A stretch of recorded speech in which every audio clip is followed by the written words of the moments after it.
ঠাকুরের মৃত্যু চেতনা একটি কবিতা, লিপিকা কাব্যগ্রন্থ থেকে কৃতজ্ঞ শোক।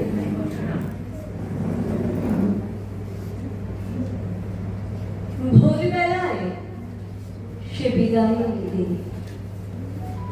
আমার মন আমাকে বোঝাতে বসল সবই মায়া। আমি রাগ করে বলে, এই তো টেবিলে সেলাইয়ের বাক্স, ছাদে ফুল গাছের টব, খাটের উপর নাম লেখা হাত পাখা খানি, এ সবই তো সত্য। মন বলে, তবু ভেবে দেখো। আমি বললে, থামো তুমি, এই দেখো না গল্পের বইখানি, মাঝের পাতায় একটি চুলের কাঁটা, সবটা পড়া শেষ হয়নি। এও যদি মায়া হয়, সে চেয়েও বেশি মায়া হলো কেন? মন চুপ করলে।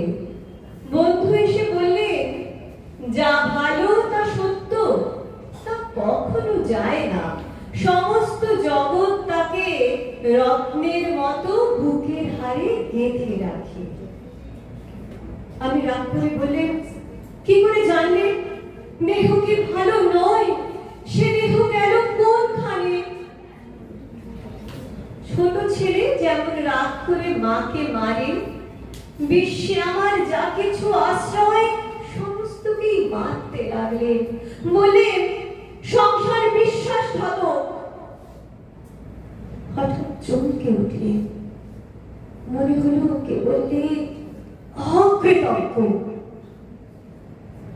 জানলার বাইরে দেখি ঝাউ গাছের আড়ালে তৃতীয়ার চাঁদ উঠেছে, যে গেছে যেন তারই হাসির লুকোচুরি। তারা ছিটিয়ে দেওয়া অন্ধকারের ভিতর থেকে একটি ভৎসনা এলো। ধরা দিয়েছিলেন সেটাই কি ফাঁকি, আর আড়াল করেছে এইটাকে এত জোরে বিশ্বাস।